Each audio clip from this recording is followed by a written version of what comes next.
Here, just... Hey, everybody. Welcome back to the Untitled Minion. There's the train. That's a train. That's all right. My name is Vito Delsante. I'm a comic book writer based out of New York City. You can find me online at incognito.com. Joining me, as always, my better half, Mr. Scott Fogg, who is the writer of Phileas, Reid, Knows We Are Not Alone, and he is also a filmmaker himself. Scott? Hi. Just hi? Hi from Chattanooga. There you go, Chattanooga. All is well. It's very hot here. Yeah. Things are rough all over, man. Avoiding it outside at all costs. And joining us for the first time, he is the co-creator of Power Play, which is available on Comitology. He is the host of Comic Book Rockstar Radio, which, full disclosure, I am the co-host of. He is the comic guy at Entertainment Weekly, and he is the owner and proprietor of Kings County Comics, Mr. Kurt Christenson. How's it going, sir? Sirs. Sirs. So today, we mentioned last time that we had recorded a podcast, like an audio podcast. Scott and I and Sean Isaacs had recorded one prior to episode 1. So we're kind of going back in time and we're doing episode 1 again, even though it's episode 2. Today's topic is Superman. Superman's kind of close to my heart. He was the first hero that I knew I couldn't be, I guess. My mom had asked me once what I wanted to be when I grow up, and I said Superman without hesitation. And she said, this was under the Verrazano Bridge, funny enough, in Staten Island. And she said, I'm sorry, honey, you can't be Superman, you can't fly. And I said, all right, I'll be Batman. And therein started my lifelong obsession with Batman and Robin, I think. When we spoke last, Scott, your exposure to Superman was around, if not the same time, definitely at the same age, because Superman, the first movie came out when I was 5 years old, and you saw it on TV when you were 5. That is correct. And what were your first impressions of The Man of Steel? Oh, man. It's like, my memory of it is that, basically what happened is my mom was taping a bunch of movies for me because we were about to move overseas. My dad was in the Air Force at the time. And so she was like, well, you need movies to watch because we might not have television over there.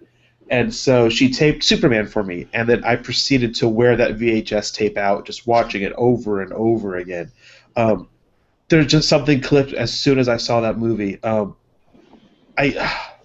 It was what I, like you said, it's what I wanted to be. For the next 3 Halloweens, I was Superman, and for every day in between, I continued to wear my Superman costume, sometimes underneath my shirt, just so that I could, pull one shirt off awkwardly and reveal my cape and shirt underneath.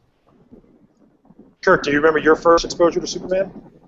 It must have been also seeing it on TV, but I just remember always having my Superman underoos, particularly the cape. I always remember wearing the cape, regardless of the rest of it. I had a lot of the Corgi Superman toys. There was this little spaceship that had like Superman fists at the front of it. The Super Friends Superman, like, I don't know, to me Superman was superheroes and everybody else was just like whatever. Right. And so, like, the movie just, I don't know, was always the end-all be-all of superhero movies for me, and it wasn't until recently that I felt like it could even be touched. Yeah. Well, just looking at the history of Superman in film, the first movie, Superman 1978, which is known as Superman the Motion Picture, scored a 93% on the tomato meter on Rotten Tomatoes, which is odd since Rotten Tomatoes wasn't around in 1978. And it is ranked number 35 on Box Office Mojo's superhero list, which is from 1978, funny enough, when Superman came out, to the present. Number 35, and it made $134,218,018 total lifetime gross. Wow, pretty good. Yeah. Number 10 is probably the one we're going to talk about the most today, and that's Man of Steel, which is the last movie which came out last year. Almost exactly a year ago this week, actually. It came out on the 14th of June of last year. It ranks number 10, as I said, on the Box Office Mojo list. They've brought in $291,045,518. It ranks at number, I'm sorry, on the tomato meter it ranks a 56%, which decidedly worse than Superman, but it does, when Scott and I did this before, I thought it was a very telling number because it means that half the people saw it liked it, half the people that saw it didn't. So, Kurt, since you're our guest, Man of Steel, I assume you saw it. What did you think? It's one of those movies. There's a few movies that as soon as I start watching it, I'm writing the sequel and the third movie in my head as soon as it's on screen.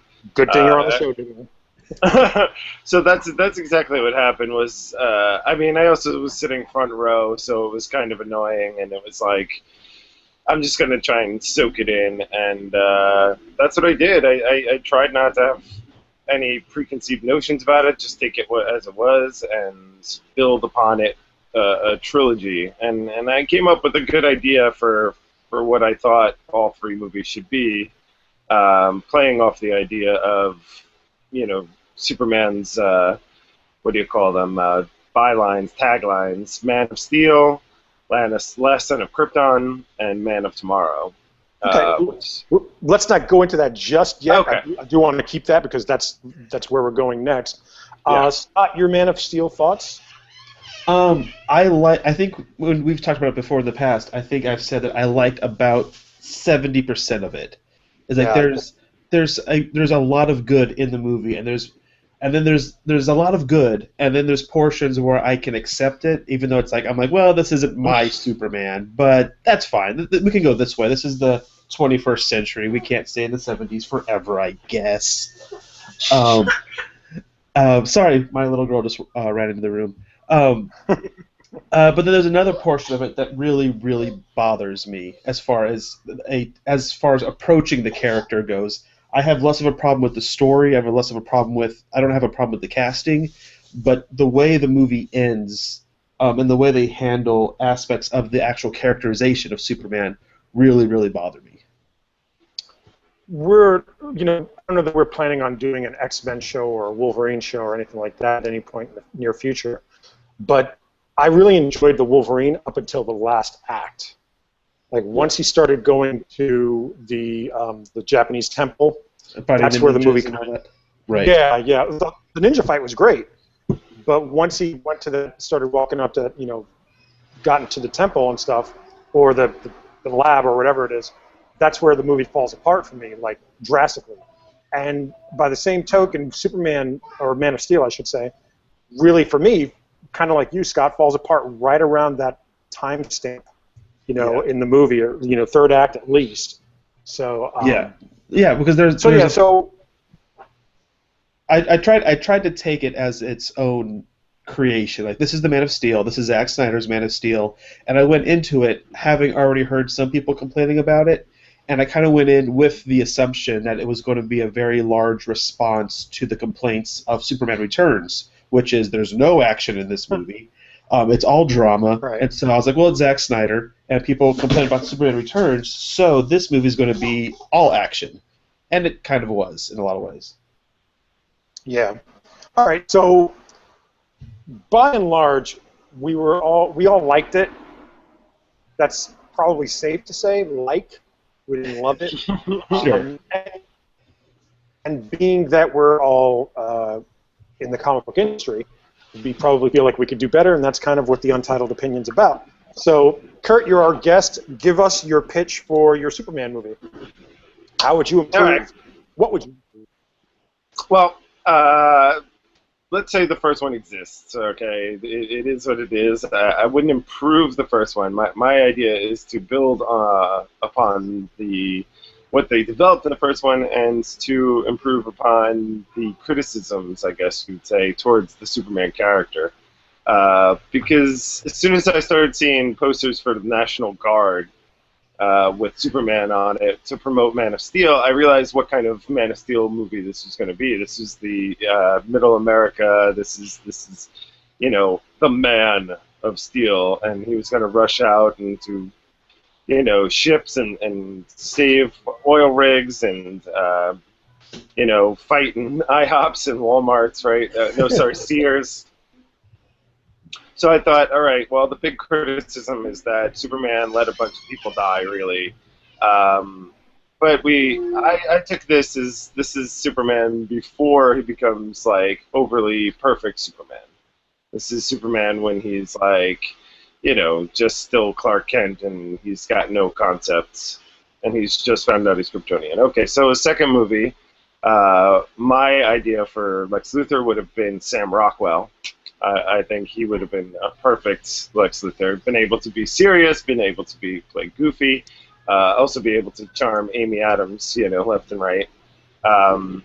So in Last Son of Krypton, he's now Clark Kent. He's working at the Daily Planet. He's, playing the part of Superman. We can open up, just with some sort of one-off criminal. Boom, boom, boom. Show him how effortless he patrols Metropolis. But he also starts going a little bit too towards Krypton, and he's the last son of Krypton in this. So he's starting to become, he's starting to ignore Lois and starting to ignore his job and just be Superman 24/7. And at the same time, you've got Lex Luthor who's digging through the debris of Metropolis, and he's starting to get contracts to build up Metropolis. So he comes across some Kryptonian armor, which, and then you can bring in the Eradicator. The Eradicator could be the big bad. And then, really just to make it a little goofy, you could have Sam Rockwell in the Kryptonian armor, painted green and purple, fighting Superman. But then the idea is that, from there, Lex Luthor starts really developing Metropolis. So then the third movie would be Man of Tomorrow. And that's where he sort of finds a balance and starts to become that Superman that we know and love that inspires a generation of superheroes, which then you could bring in Star Labs, and you can start bringing in the sort of B and C-listers, Justice League. Yeah, I mean, that was my ultimate pitch, was just to go with, if we're going to say that this is Man of Steel, well, then he's a man, he's fallible, blah, blah, blah. Last Son of Krypton, he's going to be much more methodical, mathematical, cold, logical. And then the third one, Man of Tomorrow, where he starts to become everything we've wanted him to be from the first movie. So, yeah, that's what I would do. Is there a so Lex Luthor is the villain throughout all of them? Is that correct in my assumption?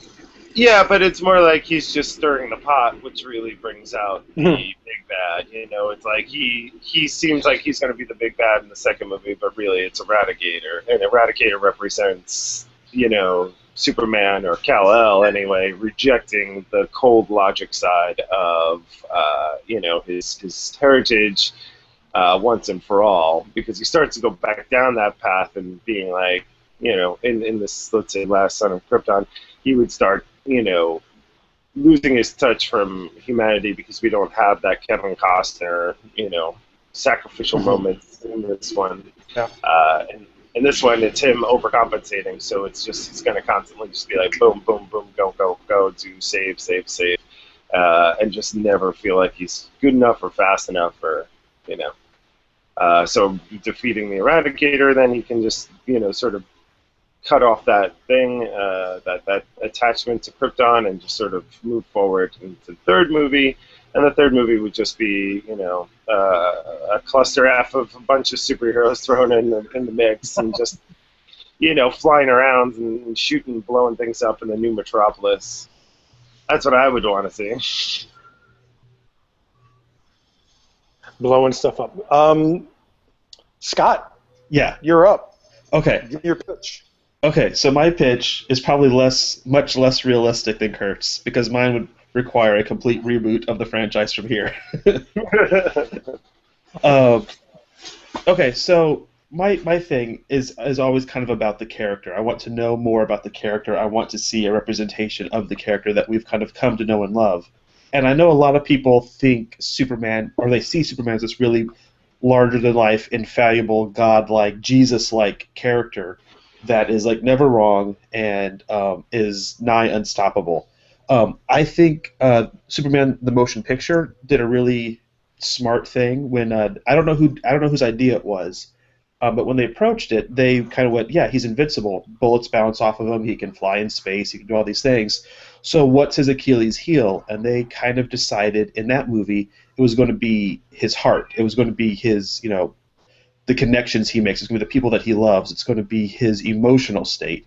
And so, he's affected when he can't save his father. He's affected when he can't save Lois. I would take a similar approach, except that I would go back to there's a to me a three-sided cornerstone of the Clark Kent Superman character that is largely ignored, I feel like, in comics and even in movies, but it's kind of what I think is what made the character so popular for 75 years, and that is his quest for truth, justice, and the American way. That was kind of what launched the character, and I think some people are kind of uncomfortable with that, especially in this political blah, blah, blah, blah that we're in right now when you say the American way, but my take on that is that those are three quests that will never be accomplished. Those are three questions that drive him, that he never gets to a place where he's like, well, I have accomplished truth, I've accomplished justice, and I've accomplished the American way. The end. Every single event he runs into is him, every problem he runs into is him asking the question, what's the truth? Who needs to be defended? What is justice in this situation? And how can I help free people from the shackles of slavery, of oppression, of whatever? And so my movie would be structured, it would be a 3-act structure in which each act is one of those, is kind of thematically one of those things. We begin with the American way. We start with Clark Kent arriving in Metropolis, which is this big melting pot of all of these people that are trying to make it in their lives. Everybody's trying to find a job. Everybody's just trying to provide for their families. And Clark has finally scored a job at the Planet. And so he's arriving there at the Planet, and he's super excited. Jimmy Olsen's showing him around, and Clark picked the Planet out of any other place because he saw the writings of Lois Lane, and he's like, if that newspaper is brave enough to publish her work, that's the place I want to be. And so he goes there, and then you have a big meteor shower, because in this story, Brainiac is, I would kind of pose as the big bad, and he arrives in kind of the Act 2 moment where Clark and Lois and Jimmy go to investigate this meteor shower and discover hidden inside this meteor shower all of these like reconnaissance pods that Brainiac has sent out, and one of them transforms into this giant robot, and the military's fighting it, and that's our first reveal of Superman. He shows up, saves the day, after Clark faints, and Lois rolls her eyes at Clark fainting at the sight of a giant robot. And then Brainiac shows up and goes, "What are you doing here? You're supposed to be extinct," and is just amazed that there's this Kryptonian alive anywhere in the universe. He has not seen a Kryptonian in hundreds of years in his lifetime or whatever. So he takes Superman up to his ship, and they're talking. And it's at this point that Superman, Clark, hears the story of Krypton for the first time.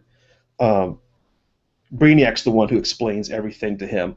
And so then Clark goes back to Smallville and is talking to his parents going, what is, I knew I was adopted, but what's this story about this other planet? Is this why I have these abilities? I thought I was just born different, and I had I see the Kents as kind of being these libertarians from the heart of America. It's like you talk about middle America. It's like, that's another aspect of the character I think is kind of glossed over, is he comes from Kansas, from a little town. He's from, raised by farmers that instilled in him these beliefs that, you can, if you're born different, if God has given you these abilities, use them to help other people.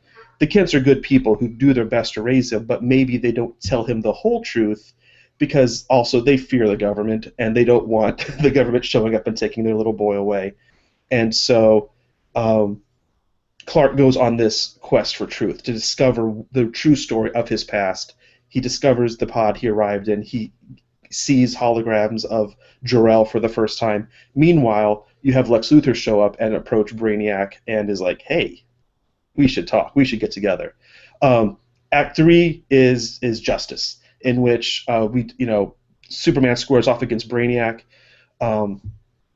in probably some kind of discovery that Brainiac is going to try to take Earth away, or kind of encapsulate it and take it to some other place, or take a portion of Earth away. As the kind of, I always liked Brainiac as the collector / librarian type of a character who's trying to preserve things, and so Superman's like, no, you can't take them. These are my people, and it's him accepting and embracing the Kents as his family, embracing Earth as his home, over embracing his alien nature. Because that's another thing that I always really liked about the animated show. Did it really well, and a lot of the older comics, where it's always Lex Luthor throwing in his face, "Hello, alien. You're not one of us." Superman's like, no, I totally am. I was raised here. I might not have been born here, but I'm one of you, just like anybody else. I think it's a really important metaphor for the character and for anybody. When you look at America as this melting pot of immigrants, I've always loved Superman as the ultimate kind of immigrant story.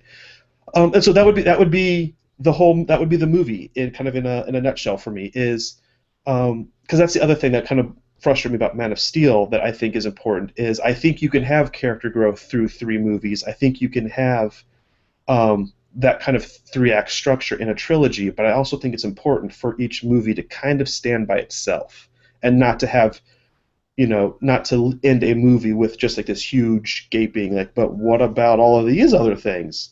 Cliffhangers are okay. Empire Strikes Back is amazing the way it ends, but ultimately I think you need a strong forward step of like, this is who this character is. He doesn't have all the answers. He's going to continue asking questions. He may be wrong sometimes. He may find himself overreacting. He may find himself on the wrong side of certain fights, but he's going to keep fighting, and he's on our side. So if I'm understanding your pitch correctly, it's basically the old movie serial kind of approach with escalation? Yes. Okay. That's a good way to look at it. Yes. It's Brainiac throughout, right? Yeah, it's Brainiac, and then you introduce Lex, and I would have, at the end you have Superman kind of making the choice to reveal that Lex was colluding with Brainiac, even though that puts Superman on the wrong side of Lex, who everybody loves and trusts, because he's part of the city, and he goes, but you know what? You were wrong, and you endangered a lot of people when you tried to do this.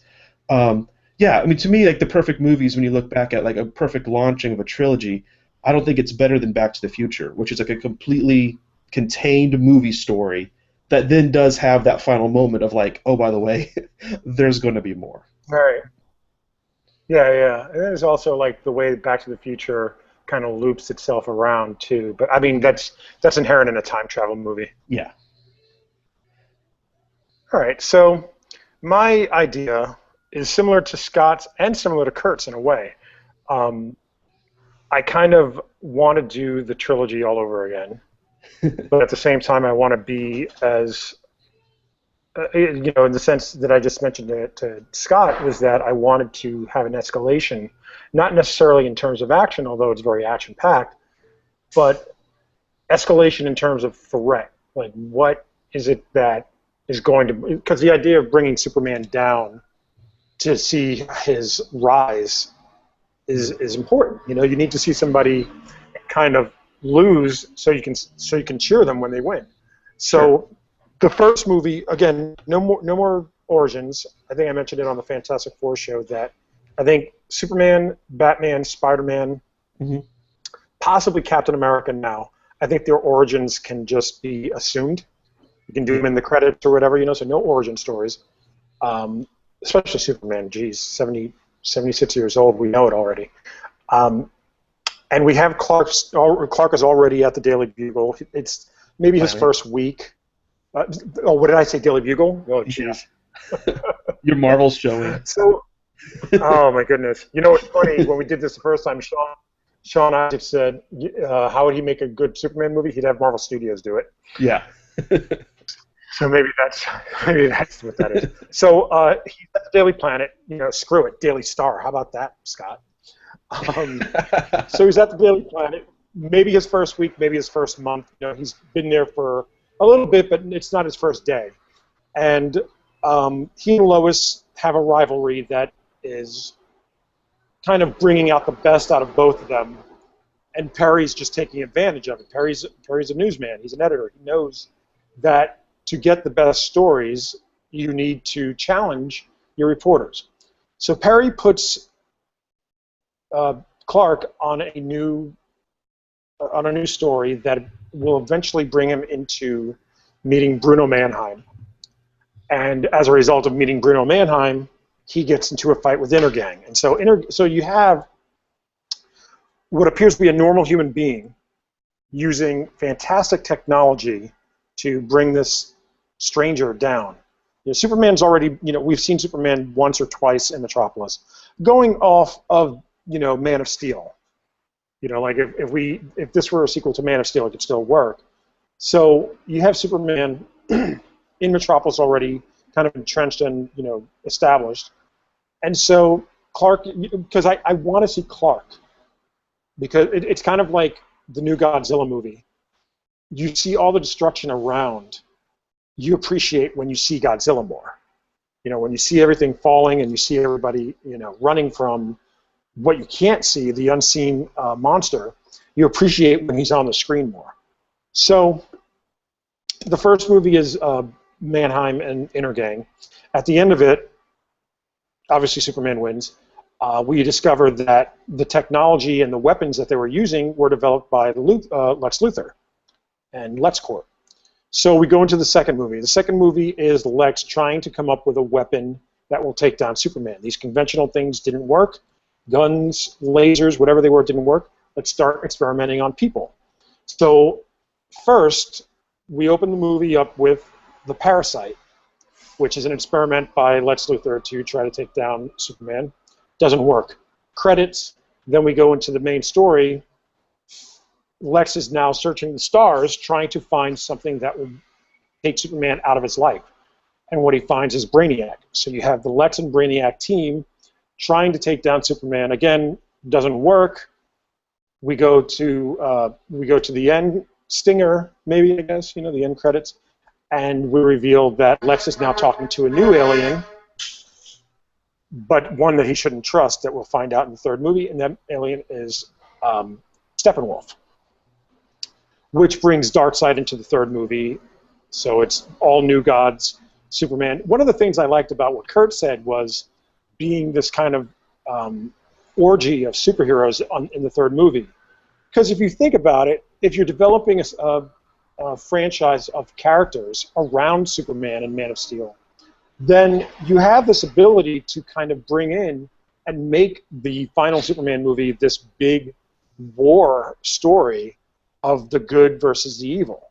So you have the new gods, you have Apocalypse, you have Calabac, and it's just, a gangbang, of superheroes versus supervillains. And at the end, it's really Superman and Darkseid, and it's these two primal forces. One is a force for good, one is a force for death.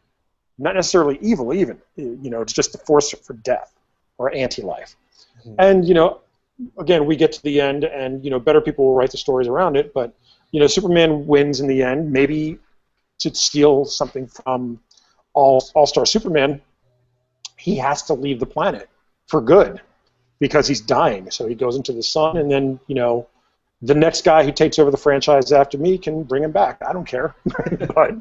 but yeah, that's basically my three Superman movies. And kind of going along with what Scott was saying, those three movies, you have him as an investigator.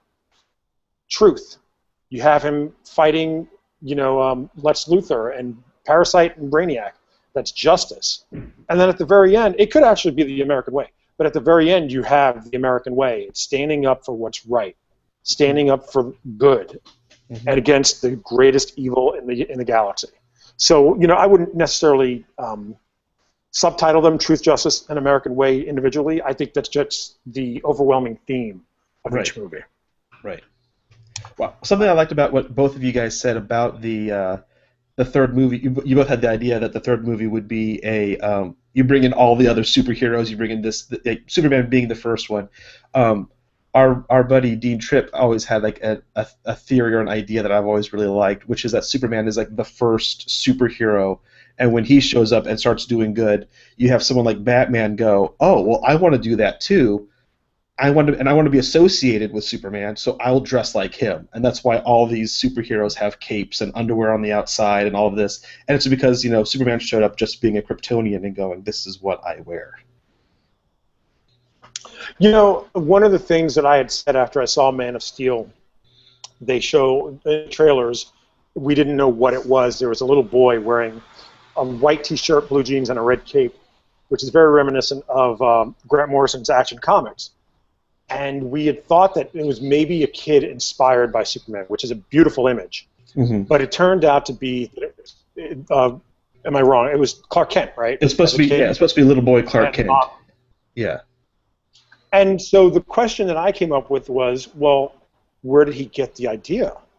Mm-hmm. Why is he, what influenced little Clark to see being a superhero as wearing a cape? Because, other than what he's wearing, clothes-wise, the cape is the indicator.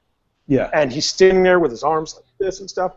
And so I had posited the theory on Twitter, maybe even on Facebook, that the Justice Society must have existed in this universe because and the filmmakers, I think, have said that he is the first superhero in this world. But to me, that's just a clear indicator that there were something. You could say comics, you could say cartoons, that's acceptable. But to me, like what I want to believe is that there were examples before him that Pa Kent taught him about. And it kind of, it's selfish because I wrote a Superman story where he reveals that Pa Kent's favorite superhero was Green Lantern, and Superman's favorite hero growing up was Starman. But like maybe that's just me. It's just when I saw that, I just thought that's the Justice Society. Like there's no ifs, ands, or buts about it. Mm-hmm. But yeah, I've always liked that theory that Superman is the first. I prefer that Superman is just best. That he is the quintessential. Like he's the one that when the Justice Society stepped down, they were all worried about crime and what was going to happen. Now that we can't do it because of the House Un-American Activities Committee, and then Superman comes along and they're like, fine, everything's good. We can drink Mai Tais and grill at Jay Garrett's house. Yeah. But yeah. Kurt, if you're still there, you mentioned Sam Rockwell would be your Lex Luthor. How would you cast the majors, the major roles? Well, you'd have to have somebody do the voice of Eradicator and just have him be pure CGI. I like what you were saying about Darkseid in the third movie, because I think in my original ideas I was having Brainiac, but I didn't really flesh out the third part that well. But it makes sense to have something like New Gods and Genesis and Apocalypse kind of throw everything at us like a pure invasion. Because really, that's what brought the Justice League together, is right, it's Starro coming down, the alien invasion. Even in the animated series, there's different aliens, but that's the idea. So, and selfishly, I too wanted to put in, Blue Beetle, Booster Gold, sort of the C-listers that I like. That I think, you could even allude to Vibe and Gypsy and. I think Martian Manhunter is such a hard sell, but I'd love that. That would be a major fanboy moment for me, was seeing John Jones up on the screen. Why do you think he's a hard sell? Like I've heard that, like David Goyer recently kind of alluded to that as well, and I've just never thought of him as a hard sell. Why do you think he is? I think it's the shape changing, and then also just being a giant. If they go with the more, let's say, clothed John Jones with a more sleeker outfit, which actually, as far as updating costumes go, I mean, I kind of appreciate that, but I think he's just a big green guy, which works in the sense it's the Hulk, Sure. because we kind of have a pop culture context for the Hulk.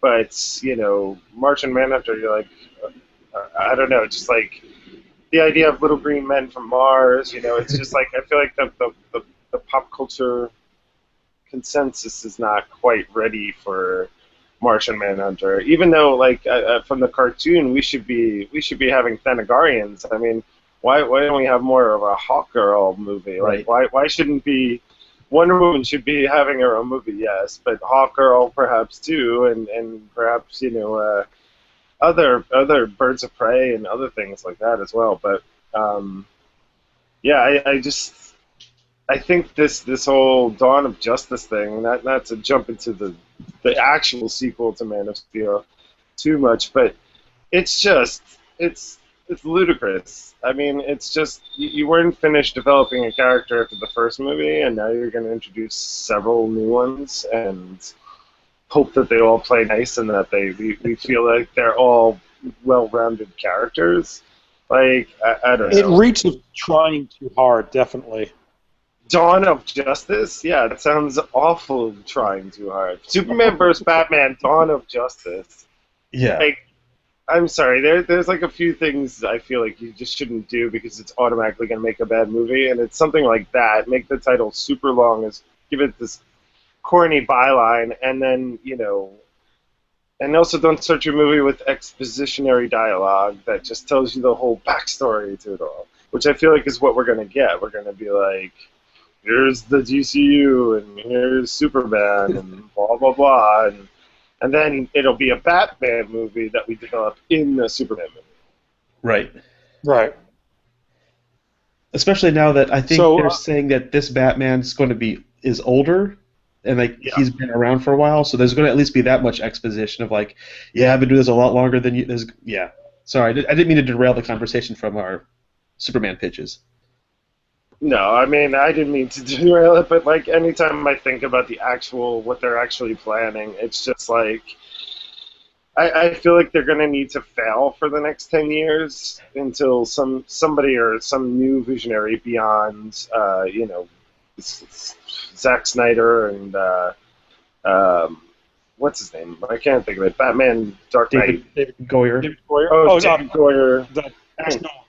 And Chris Nolan. Like, we're gonna have to like put enough distance between us and those movies to like, do something good. And that's why I have hopes on the TV shows at least. But I don't know. I mean, I feel like people don't get Superman, and that's just such a bummer because to me, like, Superman.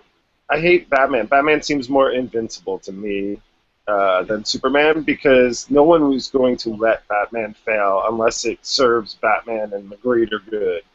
But we all want, like, for the past 10 years, I feel like all we've seen is Superman get dirt kicked in his face and he's crying a lot and, feels bad and they don't know what to do with him. And, like, instead, here it is, this guy who is a god and he can do anything, and this is what he chooses to do.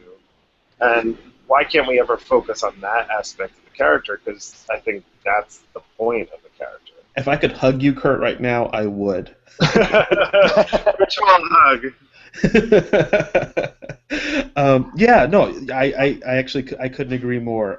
I've actually recently been telling people I would be totally okay with approach Superman the same way they're approaching Doctor Who on the TV show. It's like, to me, the characters are actually very, very similar. And if you want to approach this alien who has this obsession with protecting the planet, whose tools and power sets basically make him invincible, but you still want to make a really relatable, fun character, just, sit down and watch what Stephen Moffat's been doing on Doctor Who for the past 3 or 4 years, and it gives you a pretty good idea of how to approach this kind of a character. It really bums me out.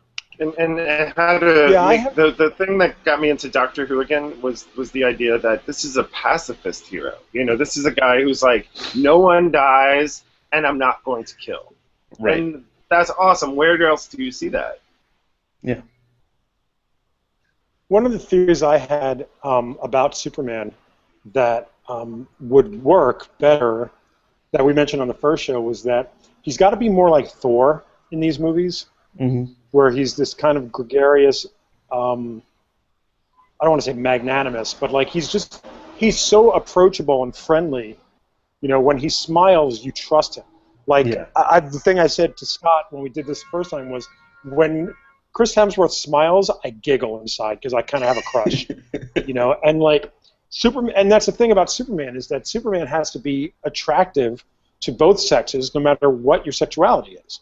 Like you have to be like, even like if you're a straight man or a gay woman, you know, and you have no sexual interest in a man, you know, whatever, a child, I guess, I don't know, whatever, you know, whatever person that pertains to, there has to be this innate feeling within you that makes you trust him, you know, and it's borderline sexual, you know, but it's mostly, it's the kind of feeling that, and this is probably going to get me some funny looks, but it's kind of the feeling that you get when you're a kid and you start talking about God and talking to people about God and how they talk about God to you. And, you know, I've never really subscribed to the idea that Superman was an allegory for God. I can accept that he's an allegory for a God, but, you know, like he's like the Jesus metaphor is kind of there, and I kind of get that. But again, like I feel like you have to, in his character, not necessarily in who you cast, but in his character, you have to have this kind of person that's attractive to everyone, that when you see him, you don't, you know, you can have this first kind of, upon first impression, you know, that you don't trust him. But once you realize that you can trust him, you trust him with all of your heart and all of your mind and body and soul. Absolutely. I was just saying this exact same thing to a friend, because I've been a little bummed with the direction the New 52 has been taking with Superman recently, where Doomsday's living inside him. So, you know, Superman has this monster inside him, and so you can't trust him. I think he should be like the most trustworthy, and like if he shows up, you feel better, even if you're still scared. Superman's here is okay. If Superman catches your child, you're not fearing what may happen next. You're like, oh, Superman has my baby in his arms. It's going to be okay. But yeah, like Thor is a great example, but even like what they did with Captain America, who I mean, those are two movies I did not think were going to work. When they said, we're making a Thor movie, I was like, good luck with that, you guys. We're making a Captain America movie. I'm like, well, this is going to be corny. And then they made two spectacular superhero movies, and it's like, both of these are kind of Superman to me. Yeah, I was saying to Kurt that I think Winter Soldier is possibly the greatest comic book movie ever made, because they made it an action movie. It had very little to do with comic books, really. I told that to my wife, and she was like, no way. I'm like, you have to see this movie. I'm telling you, it is maybe the best. Well, we're running short on time. I wanted to throw out some casting ideas that I had. Oh, yeah. I have no problem with Henry Cavill as Superman. Amy Adams is a fantastic actress, but she doesn't seem like Lois Lane to me, although she's spunky. She just doesn't. I don't get Lois Lane from her. I get Lana Lang, maybe, but not Lois. Sure. So I would prefer Linda Cardellini. That's just always been my pet pick. Who played Lindsay Weir on Freaks and Geeks. Had a wonderful turn on Mad Men last season. And Rebecca Rose Rushmore on the Thrilling I would love to. That's right. And I would love to see Rupert Grint as Jimmy Olsen. Oh, that's fun. I'll throw out my casting. Guys, you got any pick? I've always thought Lee Pace would make a great Clark Kent. He played the pie maker on Pushing Daisies. He's in that new Halt and Catch Fire show, and like I've always, like, as soon as he showed up, I was like, I need you to be Clark Kent at some point. I've always liked him. Is he Ronan the Accuser now? He is. He's Ronan the Accuser. He's also the Elf King in the Hobbit movies.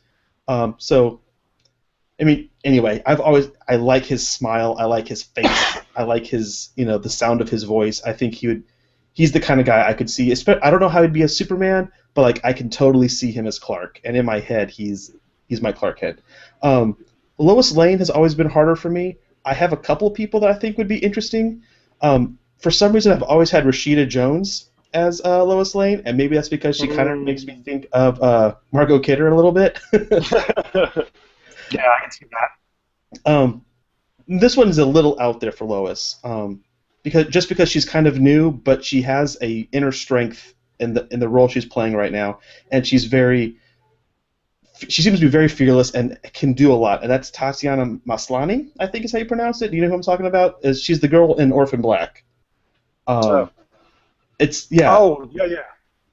I think she could be an interesting Lois. I'm not saying that's my number one choice, but there's a lot going on there with what she's doing and the choices she's making on that show and in other places I've seen her. I think she would be good. Christopher Eccleston would be my Brainiac. I know he was just the he was just I know he was just like the bad elf king in Thor, but like I can see him as Brainiac. I've always liked him in those kind of roles, and then I would cast Louis C.K. as Perry White. Because I want a real salt of the earth, world-weary guy in the middle of the planet, and I would love to see him react to Lois bringing in Superman stories. It's funny. Wow, yeah. I mean, I would have to say, I think you guys just cast my sort of perfect Superman movie, because I never really thought of Lee Pace, but I like sort of, that would give us a much more, lean Superman. Mm-hmm. Somebody that wasn't so physically impressive, which would make the powers, and my favorite part of the Man of Steel movie is when he is in handcuffs and he's sitting in the room and then he just effortlessly breaks them apart, and that idea that he's complying with your wishes and hanging out with you and shaking your hand and all that, but he can crush planets. So having him be a little bit more of an understated Superman would be really cool, and there's no doubt he could do Clark Kent excellently. And then Linda Cardellini, actually, based on my Velma fetish alone, I would love to see her as Lois Lane. Yeah, that's perfect. I mean, and then with Sam Rockwell for me is just I would die to see his Lex Luthor. So those three opposite each other. Yeah, I think the three of us just need to get together and make this happen. Yeah, seriously. Well, I mean, in about 10 years after, when they're trying to reboot Superman once again. Warner Brothers went, there was a podcast about 10 years ago. Where are those guys now? Yeah. But, okay, so let's close this up. I do want, before we give away plugs and everything, I do want to say that anybody who's listening, and it's you, or watching, we're going to do a special 5th episode. Scott and I decided that we're going to open this up for anybody watching to give us suggestions for a movie that we should cast, and we'll do a lightning round for every 5th episode. So episode 5 is 3 episodes from now. Next episode is Transformers. That'll be fun. But episode 4 we're not sure we're doing yet, but episode 5 will be your picks. So whatever you think we should try to revamp, recast, remake, we will do it right here. So please, in the comments down there, give us your suggestions and tell us who you want us to murder. Because if we get a hold of these properties, it's all over but the crying. Kurt, where are you at on the internet? You can reach me on Twitter at Kurt Christenson and kurtchristensen.tumblr.com, and then kingscountycomics.com is my new project I'm working on. Scott. Yes, I'm at Scottish Fogg. That's Fogg with 2 G's on Twitter. You can find me there, and you can find all my other links probably by going there. Or you can check out. I have a book coming out either late this year or early next year called Phileas Reid Knows We're Not Alone. If you go to phileasreid.com, you can find out more. That's Phileas with a PH and Reid with an REI. And you're also going to be at HeroesCon this week. Where should people find you? Yeah, booth 1120 in Artist Alley. I'll be sitting next to Dean Tripp and Jason Horn. Cool. Oh, you can find Dean Tripp. You'll find Scott. Yeah. I'll have a big banner. Better looking. What? And And for me, you can find me anywhere that says Incognito. If you want to follow Stray's progress, go to facebook.com/straycomic, STRAY comic, all one word. And you can follow Stray at I Am The Stray on Twitter. Cool. Gentlemen, thank you very much, and we'll see you next time with the Transformers. All right. I don't know how to transform. Oh, is it a dance party now? All right, thanks. All right. Bye.